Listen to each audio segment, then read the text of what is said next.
Bom dia, nesse exercício a gente tem uma barra AB que pesa 250 N. Ela pode se deslocar livremente e sem atrito, né, nesse plano inclinado aqui, tá bom? Você nos diz que a barra parte da posição atual com velocidade nula e nos pés determinar a aceleração angular e as reações em A e B.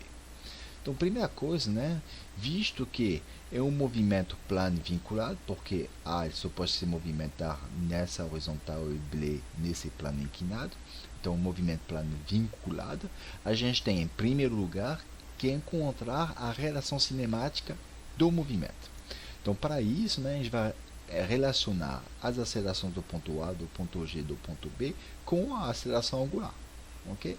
Nesse intuito, vamos utilizar o que a gente fez na cinemática do corpo, né, rígido, para encontrar a relação entre as acelerações lineares em A e B e a aceleração angular, e depois, tendo essa informação, a gente vai passar, né, a encontrar a aceleração do ponto G em relação à aceleração angular, porque essa é a informação que a gente vai utilizar no diagrama de forças efetivas. Bom, então, no movimento, né, dessa barra AB, o movimento plano geral, então a gente vai pegar como referência, por exemplo, o ponto A, né?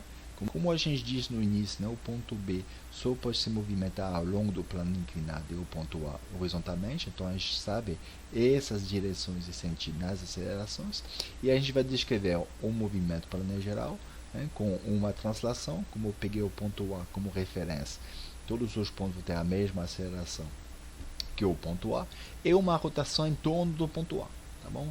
Então a rotação aqui eu botei o sentido positivo de alfa c, vou ter uma componente tangencial, né, do ponto B em relação a A, que vai valer AB vezes alfa, então 1,2 alfa, okay? E a componente normal valeria o quê? AB vezes ômega quadrado, mas como a gente está partindo do tempo inicial, okay? Não tem velocidade angular, então não tem componente normal. Então, utilizando essas informações, a gente vai desenhar o triângulo de vetores. A gente sabe que AB vai ser igual a AA mais AB em relação a A, né? E aí já coloquei 1,2 alfa. Então, a gente precisa encontrar esses ângulos, né? O primeiro aqui é fácil, porque a direção AB é a direção do plano inclinado, que faz 45 graus com a horizontal. O segundo que a gente pode encontrar é isso. A gente tem aqui, ó, a direção AB, ela faz 30 graus com a horizontal, e essa aí, ó, essa direção tangencial é perpendicular a B, então sobra aqui, ó, 60 graus. Então a gente encontra o terceiro, né, pela soma dos ângulos, que vale 180 graus. Então agora a gente vai utilizar a lei dos senos para relacionar os lados com os ângulos, e utilizando essas leis a gente consegue encontrar as relações entre as acelerações lineares em A e B e a aceleração angular, ok? Com isso aí positivo, não esquece. Então a gente tem essas fórmulas. Bom, como eu disse mais cedo, né, o objetivo, na verdade, né, é encontrar uma relação entre a aceleração no centro de massa e a aceleração angular. E aí a gente vai utilizar a mesma coisa que a gente fez para o ponto B. A aceleração do ponto G igual a aceleração do ponto A mais a aceleração de G em relação a A. E aqui eu já coloquei essas duas informações. Esse aí seria da translação, esse aí seria da rotação. Sabendo agora que a gente tem a aceleração do ponto A, vale 1,64 alfa, a aceleração relativa de G em relação a A é o quê? 0,6 vezes alfa. A gente sabia disso. E a gente vai projetar em x e em y. Né? Esse ângulo a gente viu no slide anterior. Então, projetando em x e y, a gente vai ter os componentes em x e y da aceleração do centro de massa. E essas informações a gente pode utilizar no diagrama de forças efetivas. Eu vou chamar de AX e AY para ser mais rápido. Então, vale isso aí, ó, 1,64 alfa menos, né, 0,6 alfa cosseno 60. E no caso de y, só tem essa componente aqui, 0,6 alfa seno 60 e componente negativo. Então, esse aí fazendo a conta, me dá esses valores.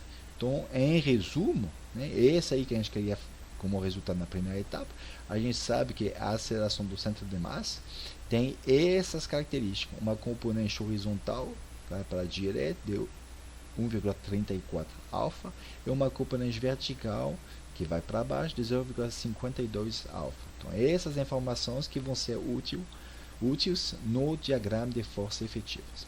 Bom, então agora vou na análise da dinâmica, desenho o diagrama de corpo livre, tem a barra aqui, ó. O que a gente sabe? Não tem atrito nos contatos, então a gente só tem normais aqui, que é perpendicular ao plano, e a gente tem o peso.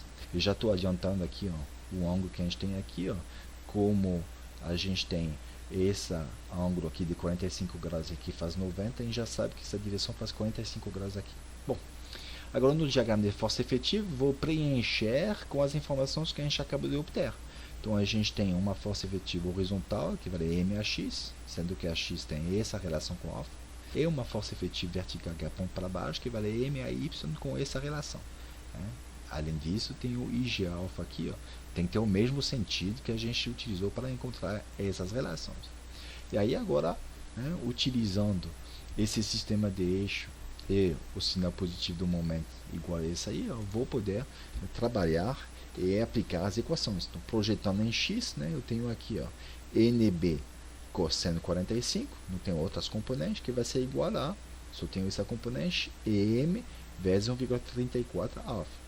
Portanto, eu encontro que é normal ponto B vale 48,4 alfa.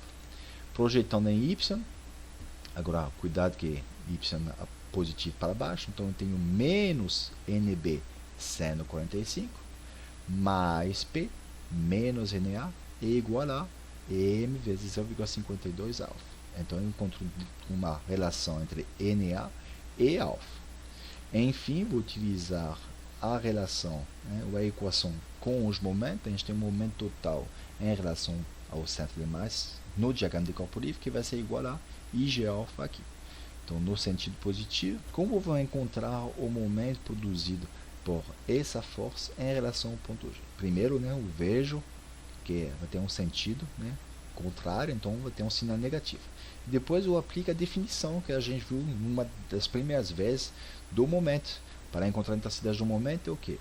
A distância, R, vezes a força, vezes o seno do ângulo entre os dois. Aqui, ó, o ângulo entre os dois vale quanto? 15 mais 90. Como eu obtive esse 15 aqui, ó, eu tenho 30, aqui eu tenho o complementar, isso sobra 15. Bom, então eu tenho menos, porque no sentido oposto, 0,6 vezes a força, vezes o seno do ângulo que faz os dois entre os dois vetores, 105. Agora, o momento do peso não tem, porque atua no ponto G, e o momento da normal em A vai ser positivo, então a gente tem mais aqui, ó, tá bom? Braço da alavanca, é mais fácil, então 0,6 cosseno 30 vezes NA. Esse aí igual a IG alfa, então tem a fórmula da barra vezes alfa.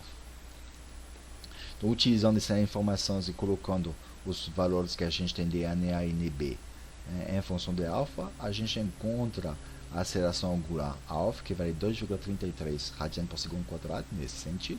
Disso aí a gente substitui nas equações de NA e de NB, e a gente encontra as normais. Em A, 139 Newton para cima, e em NB, 103 Newton, inclinado de 45 graus, com a horizontal. Obrigado.